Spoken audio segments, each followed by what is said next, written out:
Hello and welcome. Today we're diving deep into one of the most powerful chapters of the Bhagavad Gita. We're going to unlock the divine science of action, of karma, and of knowledge, all packed into Chapter 4. So let's just jump right in with the big question that frames this entire explainer. Just imagine this for a second. What if you could go about your life, make all the decisions, do all the work, but be completely free from the anxiety, the attachment, and all the consequences that come with it? This is the puzzle at the very heart of what we're talking about today. All right, so our story kicks off on a battlefield. We've got the warrior Arjuna and his divine guide, Krishna. And right out of the gate, Krishna makes this absolutely wild claim. He tells Arjuna that the wisdom he's about to share, well, it's not new at all. In fact, it's a divine secret that's been lost to time. I mean, just think about the scale of what Krishna is saying here. He's not just dishing out some good advice. He's claiming to be reintroducing a timeless, universal truth that's been passed down for ages, but somewhere along the way, we forgot it. And Arjuna, being a totally reasonable guy is, well, he's confused. He basically says what any of us would be thinking. Hang on a second. You're my friend. You were born in my lifetime. How could you possibly have taught this at the dawn of creation? And this very logical question sets the stage for the first mind-blowing revelation. So how does Krishna answer this? Well, it's not a simple explanation. It's the moment he introduces one of the most profound concepts in all of Eastern philosophy, the idea of the avatar, the secret of how the divine shows up here on Earth. Krishna basically says, look, both you and I, we've lived many, many times before. The huge difference is that we forget our past lives, but Krishna, being divine, remembers every single one. This idea of reincarnation is the absolute key to understanding his seemingly impossible claim. But why? Why does the divine need to manifest in the world at all? Krishna gives this very clear, powerful promise. Whenever the balance between good and evil gets thrown out of whack, whenever virtue starts to fade and darkness rises, a divine force steps in, right here on Earth. And that mission can be broken down into three really clear goals. First, to protect the good people. Second, to deal with the forces of evil. And third, to reestablish Dharma, that's the cosmic law of truth, duty, and right living. It's basically a mission of cosmic realignment.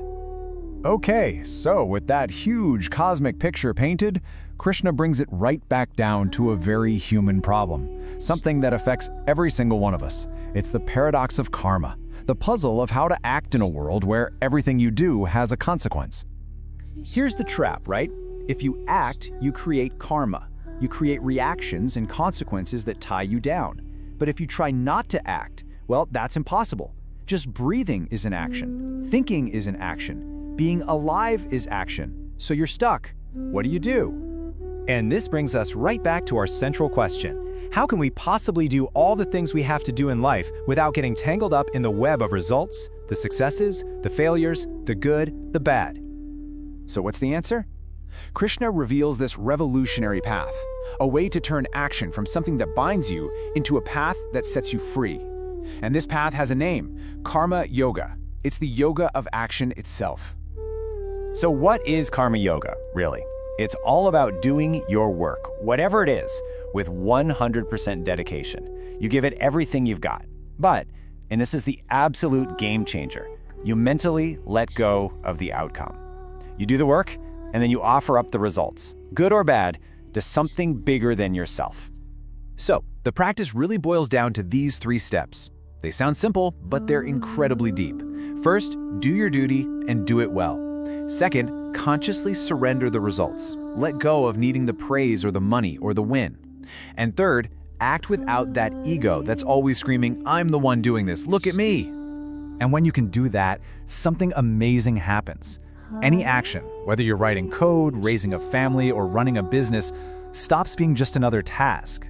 It becomes sacred. It turns into an offering. But we're not done yet. There's one more piece to this puzzle, and it's the most powerful one. Krishna says that while this kind of action is the path, it's true knowledge that is the ultimate freedom. He uses this incredible metaphor. He says that true spiritual knowledge, really understanding who you are and how reality works, is just like a fire.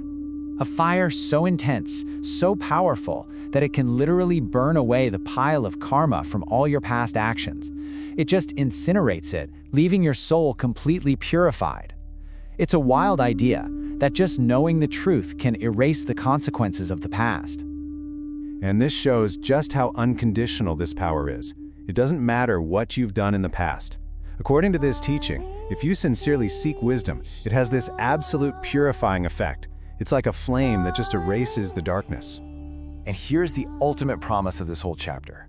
When you combine that selfless action with true spiritual knowledge, you reach this state where you just can't fail. You act with total clarity, free from ego, and free from regret. Which brings us to our final thought, a question for you to take with you. Let's make this ancient wisdom personal. If you were truly, genuinely free from the outcome, if you knew you couldn't fail and didn't have to worry about the results, what would you do? What amazing thing would you start today?